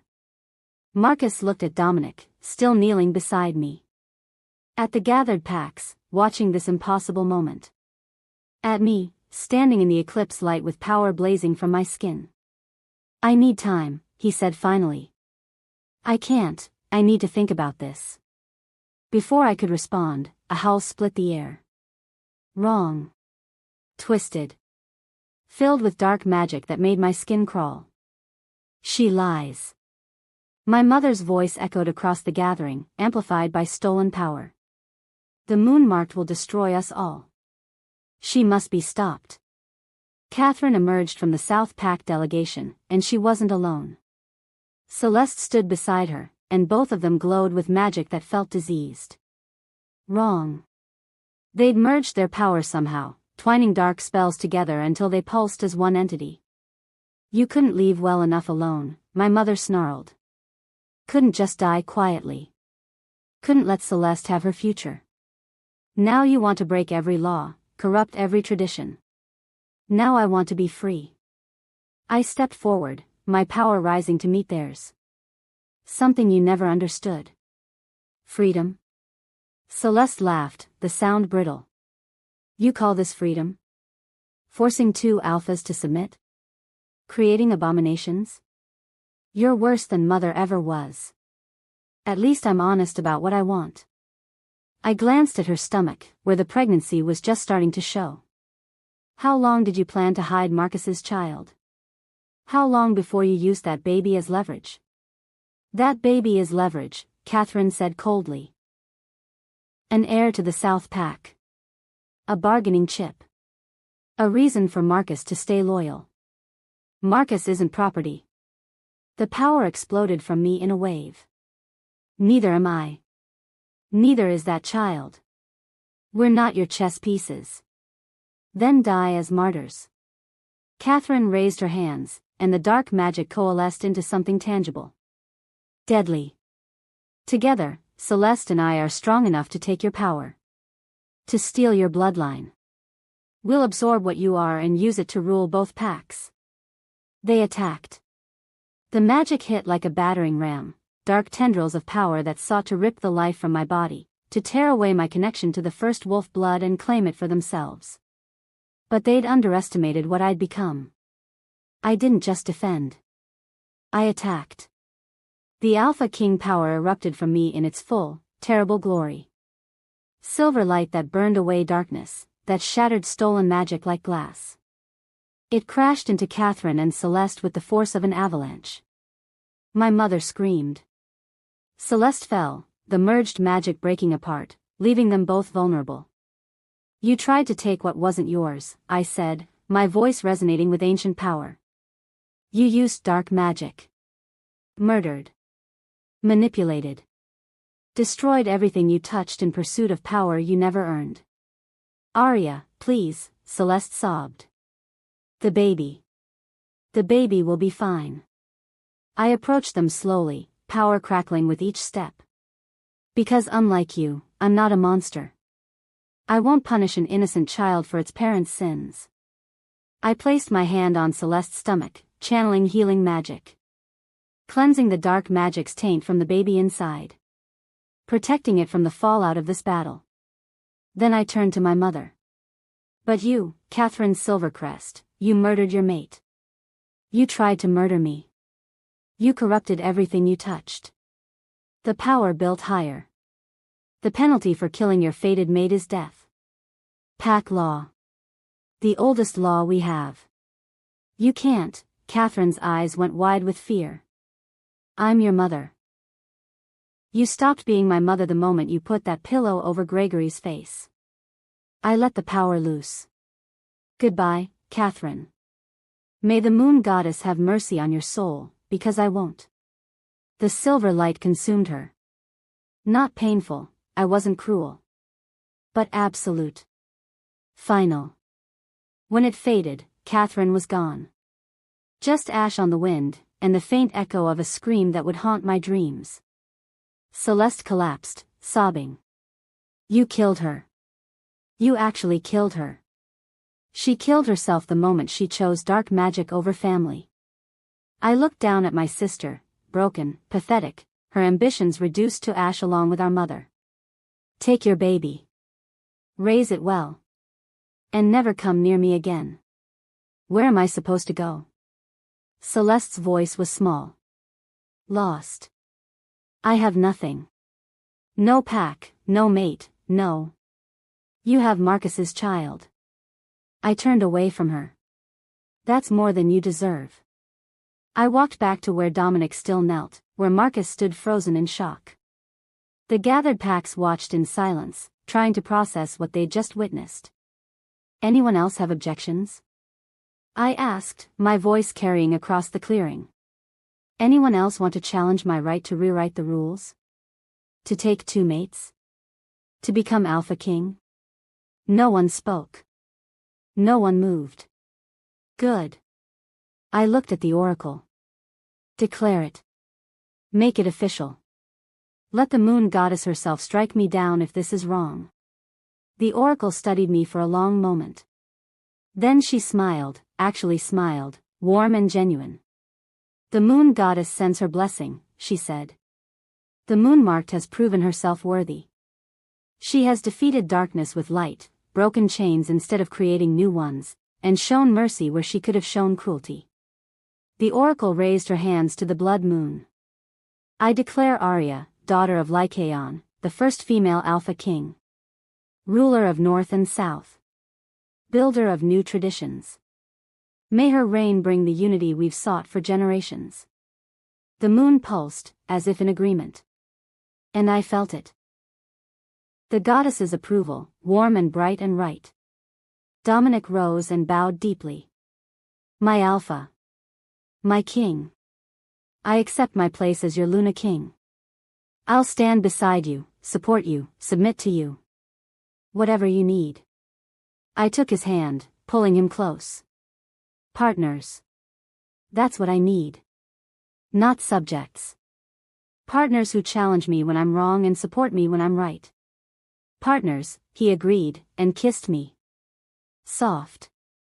Sweet. A promise of things to come. When we broke apart, I turned to Marcus.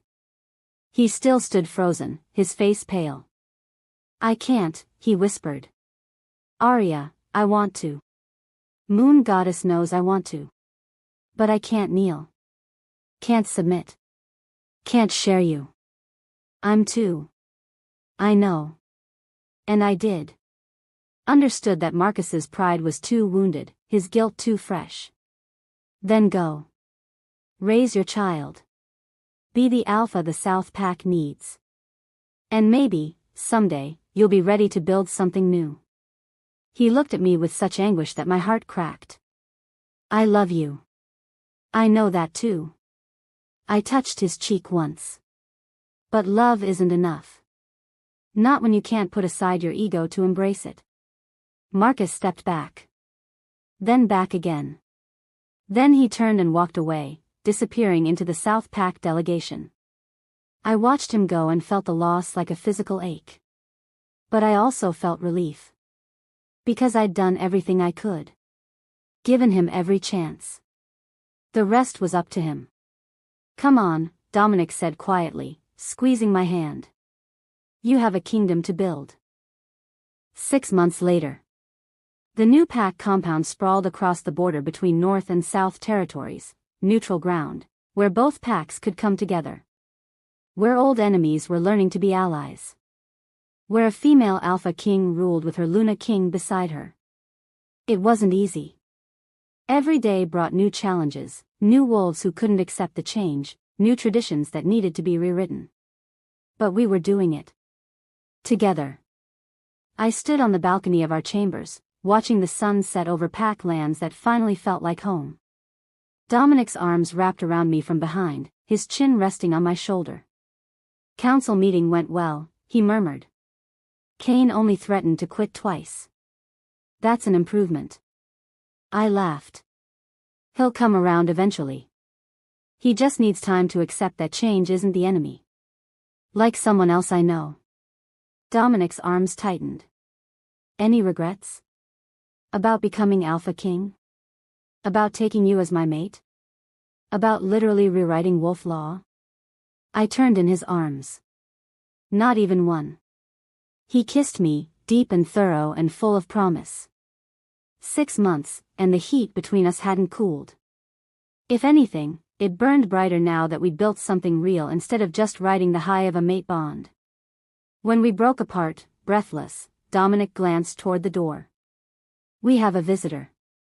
He's been waiting at the border for 3 hours, trying to work up the courage to request an audience. My heart stuttered. Marcus? Marcus. Dominic's expression was carefully neutral. He says he's ready to talk. To negotiate. That he has something to offer you. Do you want me to send him away? Do you want me to send him away? Dominic countered. Because he's your choice, Arya. Not mine. If you want to see him, I'll support that. If you want him gone, I'll support that too. I looked at my mate, my partner, my Luna King, the man who'd given me everything and asked for nothing except to stand beside me. You'd really be okay with him coming back? I'd really be okay with whatever makes you happy. Dominic kissed my forehead. Even if that means sharing you with him. Even if that means occasionally wanting to punch him in the face. You're amazing. I'm in love. He smiled. There's a difference. I took a deep breath. Send him up. Let's hear what he has to say. Dominic left to fetch Marcus. I stayed on the balcony, trying to calm my racing heart. 6 months. 6 months since Marcus had walked away, unable to accept my terms. What had changed? Arya. His voice came from behind me, rough with emotion. I turned. Marcus stood in the doorway, and he looked different. Older. Tired. But also more solid, somehow. Like he'd finally stopped running from himself. Marcus. I stayed where I was, not making this easy for him. Dominic said you wanted to talk. I wanted to. He stopped, started again. Celeste had the baby. A girl. She's beautiful. Perfect. Everything I didn't know I wanted until she was born. My chest tightened. Congratulations. Being a father changed me. Marcus moved closer, his eyes never leaving mine. Made me realize how selfish I'd been. How much I'd let my pride control my choices. How I'd lost you because I couldn't set aside my ego long enough to accept what you were offering. And now? My voice came out barely above a whisper. Now I'm ready. He dropped to one knee. Right there on my balcony, under the setting sun, Marcus knelt before me. I'm ready to submit. To share. To accept that you're my alpha and I'm your Luna King alongside Dominic. If you'll still have me. If I haven't destroyed my chance completely. Tears burned my eyes. Marcus. I know I don't deserve it. I know I'm asking for something I have no right to expect. But I love you, Arya. I've always loved you. And if you give me this chance, I swear I'll spend the rest of my life proving I'm worthy of it. I looked at him. This man who'd broken my heart, who'd chosen wrong so many times, but who'd finally learned to choose right. This man who'd walked away because he wasn't ready, but who'd come back when he was. Dominic? I called. He appeared in the doorway, his expression carefully neutral. Yes? Can you live with this? With him? Truly? Dominic studied Marcus for a long moment. Then he moved to stand beside me, taking my hand. If he's truly changed. If he can respect you, respect us, respect the partnership we've built. Then yes. I can live with it. He looked at Marcus. But if you hurt her again, if you let your pride override her needs, I will end you. Alpha to alpha. Are we clear? Crystal. Marcus's voice was steady. I won't fail her again. Won't fail either of you. I looked between them, my two mates, my Luna Kings, the men who'd fought for me and with me and finally learned to fight beside me. Then rise, Marcus Blackwood. I reached down, pulling him to his feet. Welcome home. He crashed into me, his arms wrapping tight, his face buried in my neck. I felt him shaking, felt the relief and gratitude and love pouring from him. Dominic's arms came around both of us, completing the circle. Three of us, bound not by fate or magic but by choice. By the hardest choices we'd ever made. My kings, I whispered. My mates. My partners. Our alpha, they said in unison. Our king. Our love. And standing there on the balcony, wrapped in their arms with the sunset painting the sky in shades of gold and crimson, I finally understood what the prophecy had really meant. I hadn't united the wolf kingdoms through conquest or politics. I'd united them through love. Through choice. Through the courage to rewrite destiny itself. And that made all the difference. Epilogue 1 year later. The coronation ceremony drew wolves from every pack in North America. They came to witness history, the formal crowning of the first female Alpha King and her two Luna Kings. I stood before the assembled masses in ceremonial robes, Marcus on my left, Dominic on my right. Both of them wore crowns of silver, marking their status. Both of them had bowed before me earlier, pledging their loyalty and love before the entire wolf nation. The oracle placed the Alpha King's crown on my head, heavy, ancient, bearing the marks of every ruler who'd come before me. Long live Alpha King Arya, she declared. Long live the Alpha King, the crowd roared. I felt their devotion, their fear, their hope. Felt the weight of every expectation, every dream, every prayer for a better future. And I knew, standing there between my mates with power blazing through my veins and a crown on my head, that I'd earned this. Not through bloodline or prophecy, but through choice. Through sacrifice. Through the willingness to stand alone until I found wolves worthy of standing beside me. Thank you, I said, my voice carrying across the gathering. For your faith. Your patience. Your willingness to embrace change. Together, we'll build something better than what came before. Together, we'll prove that strength isn't about dominance, it's about unity. About choosing love over fear, partnership over control, and courage over tradition. The crowd erupted in howls of approval. Marcus squeezed my hand. Dominic smiled at me with such pride that my heart swelled. And I knew, beyond any doubt, that I'd made the right choice.